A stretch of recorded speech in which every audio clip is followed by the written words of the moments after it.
Hey everyone, Molton here. Welcome back to our speedrun series.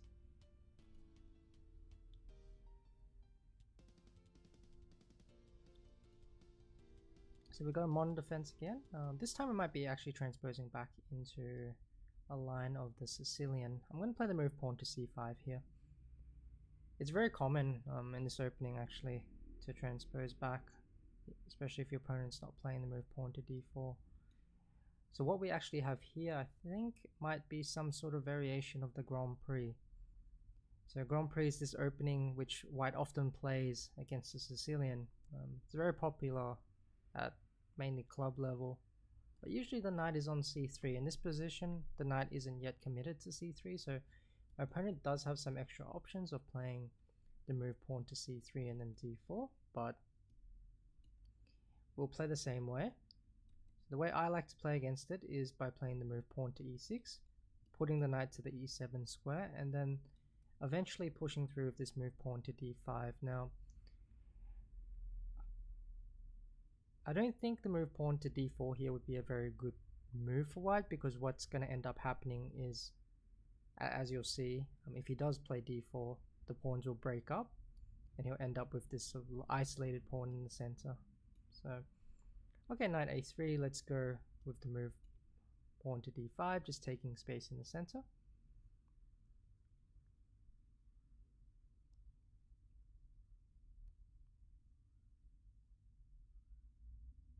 Actually, I think this transposition has actually favored us quite a lot, because normally the knight would be on c3, and here the knight is probably worse on this a3 square. I'm just going to castle my king to safety. I don't think d4 is an issue. If d4 is played, then we will capture that pawn. Now in this position, after the move knight to c2, our opponent is threatening to play the move pawn to d4 perhaps, and after we take, he might recapture back with a knight. So because of this, I'm thinking maybe we play d4 ourselves, just to remove this option. We also have this move bishop to g4, which looks tempting, but the bishop gets chased. We probably have to get rid of the bishop for the knight. We can also play this move pawn to c4, going for a sneaky check and trying to win the bishop this way. I don't mind c4. c4 actually doesn't look too bad. After c4, probably will win the light squared bishop at some point.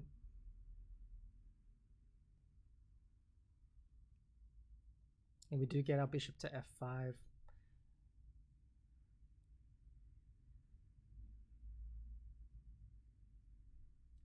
a6, b5 expanding. Now I do actually like c4 the more I look at it. So not just because there's this idea of queen b6, but yeah, most likely we're forcing him to give up the light squared bishop. So now we get the bishop pair. I'm very happy with this position for black now. So after move pawn to d4, we can capture en passant. I'm a big fan of getting extra tempo on my pieces, so I am considering this queen takes and then move bishop to f5, hitting the knight. That would give me an extra development of my bishop. It does weaken my pawn structure a little bit, because I'll be left with this isolated d pawn, but overall it's not too bad. The other option is just to play bishop f5 and put my bishop on one of these two squares.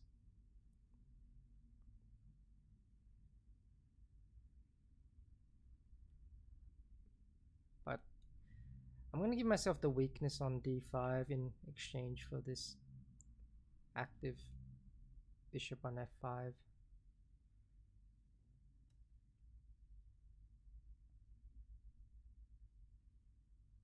Now the queen has a very awkward choice to make. Yeah, it has to go back here. If it goes back here, it gets hit by rook e8. Goes back to d2, then he blocks his own bishop. Now so my job here is to prevent him from finishing his development. I think this is the main thing I should be focusing on. I'm going to play this move rook to e8. Now the idea is that if he played the move bishop to e3, then I had bishop takes knight, and then I win that that piece. Instead he's gone knight to d4.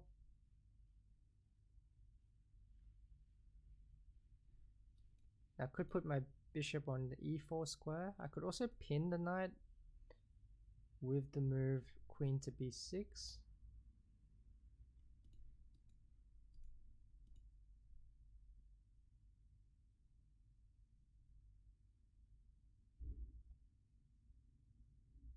Yeah, so I mean the bishop looks very, very strong on this e4 square.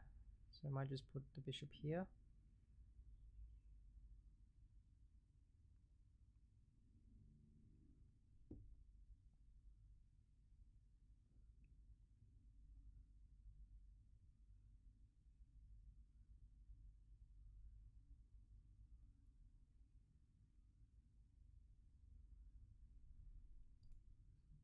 And bishop g4 was also possible, but I think the bishop is most likely going to get chased if I go there.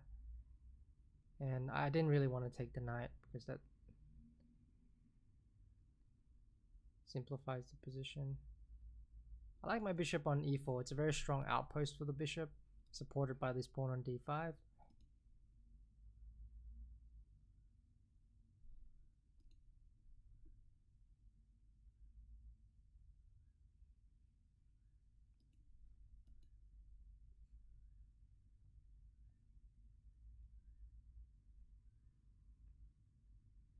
Okay, I have a very tempting check here. Queen b6 check.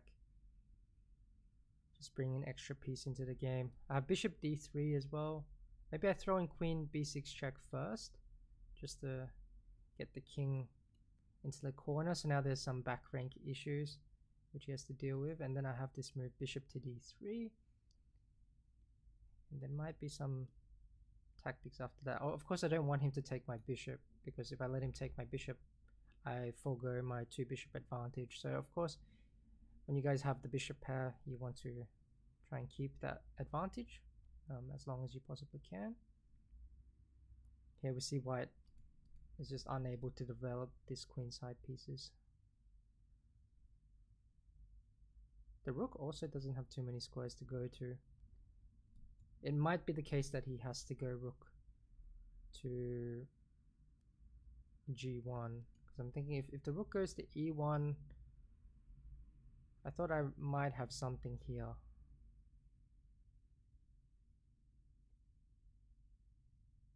It definitely feels like I should have something here. Now queen f2 is a candidate move. I also have bishop to c2. Bishop c2, queen takes, I have rook takes rook. And a nasty back rank. Now if bishop c2, he has to take my rook with check. The rook recaptures. He cannot take my bishop, so the queen would have to move somewhere. Where would the queen move to? Most likely it goes to g1 or f1, in which case he is defending the e1 square. I do have a very pleasant position, but there is unfortunately no checkmate that I can see. So if I go queen f2 instead, knight f3 should be the logical move. And then do I have anything after this move? So bishop to e2 perhaps. So queen f2, knight f3, bishop to e2, the queen, let's say, goes to d2. I can't take here on f3 because my queen is hanging. I could give up my queen, but that doesn't do anything. So a little bit unclear. Yeah, it's not clear that position is winning. I mean, it does look very, very good, of course.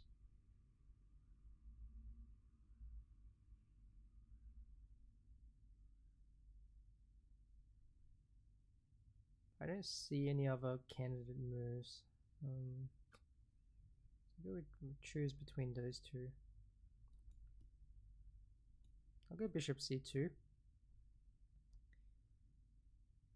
Just because after queen f2, knight f3, and then bishop to e2, I don't see a good continuation. So we go bishop c2. Now he has to take, we take back. And the queen has to go to f1 or g1.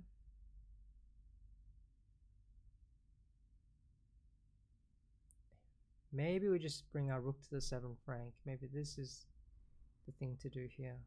Just improving our pieces.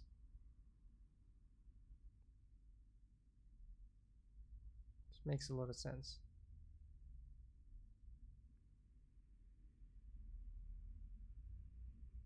Okay, so I'm thinking I just play rook to e2 here. If he takes my queen, I take back. His pieces still can't develop.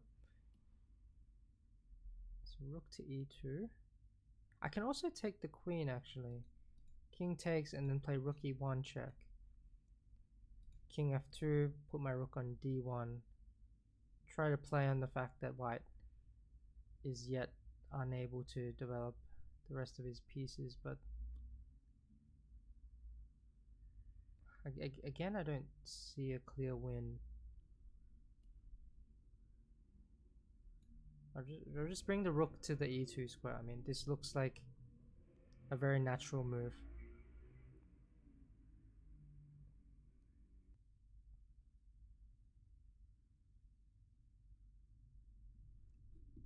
Okay, so it takes our queen. So we recapture back. There's no checkmates on the back rank. Okay, so we have the bishop pair. We have very nice pieces. How can we build the pressure here? So we can play the move pawn to d4. Attacking his pawn. If he recaptures, we recapture with the bishop, giving check. Looks very, very good. If he doesn't take it, then, I mean, we take it or play the move pawn to d3. Which also looks very good. Another idea is to reroute the bishop this way. So we go bishop to c5 instead. So if I go bishop f8, trying to bring the bishop to c5, there's no real way for him to stop it. We can play knight to b3. Yeah, maybe knight b3 is the only way to stop it. No, but then I can go bishop to e4, hitting this pawn on g3, creating a lot of weaknesses in his position. So this knight actually has to remain on the king side, I think, to defend against bishop e4. So what I might do is play bishop to f8.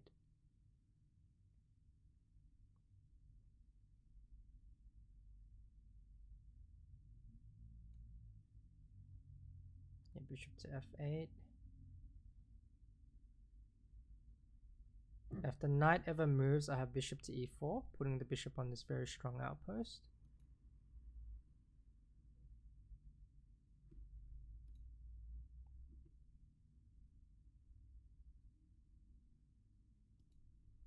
Yeah, if it goes b4, then my idea was just to bring the bishop back. Essentially what I did was probe for a weakness. This is a useful thing you can do. So try to provoke your opponent to make some weaknesses and then go back and try to take advantage of it.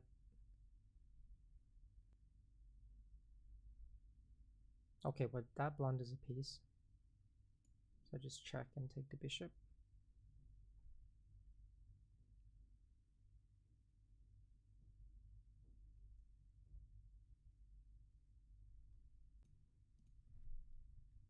Okay, so let's get into the analysis. It starts out as a modern defense and then transposes back into a Sicilian with the move pawn to c5. It's really good to play the c5 here because our opponent hasn't actually taken control of the center with d4. And normally what would happen would be, in this particular variation, white would have a knight on c3, and we would call this the Grand Prix attack. In this particular case though, he's decided to try and take advantage of the fact that the knight isn't already on c3 and tries to play the move pawn to c3 instead. But I think this is actually incorrect because it doesn't try to challenge for the center or develop any pieces, and I think black has a very comfortable game here, playing in the same manner how we would play against the Grand Prix. I quite like this structure where you go knight e7 and pawn to d5 and just taking control of the center right away. So after the opening stage, I think black is already clearly better here. Knight to c2. Now the idea of knight to c2 is to play the move pawn to d4. So now I could shut this idea down with the move pawn to d4, but I didn't feel the need to do so. I thought c4 was also quite a good move, but apparently it doesn't like c4 at all. It wants to just go bishop f5 instead, or the pawn to d4 actually it likes more now. But okay, pawn to c4, bishop takes, mistake, knight takes, d4 from white, here pawn takes, queen takes, and bishop to f5. I wanted that extra tempo by attacking the queen. Queen had to move back. Now if the queen went back this way, I would have gone an extra tempo again with the rook, and if the queen went back to d2, then it would be blocking the development of his bishop. So he went all the way back to d1. Now I think the difference here, the problem here is white's pieces are having a little bit of problems developing, and it's actually suggesting the move pawn to f5 here, which makes sense. This is a common idea in this particular Sicilian line, to try and get the pieces out. Allows the bishop to come out to g5 later if it needs to.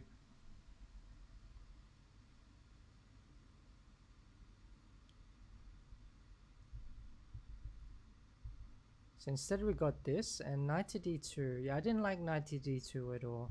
I think white really should have developed the bishop. So bishop e3 makes a lot of sense here. And black is a little bit better because of the bishop pair, but the game continues on from here. But instead, after the move knight to d2, yeah, this is very unpleasant because now white can't develop the rest of his pieces into the game.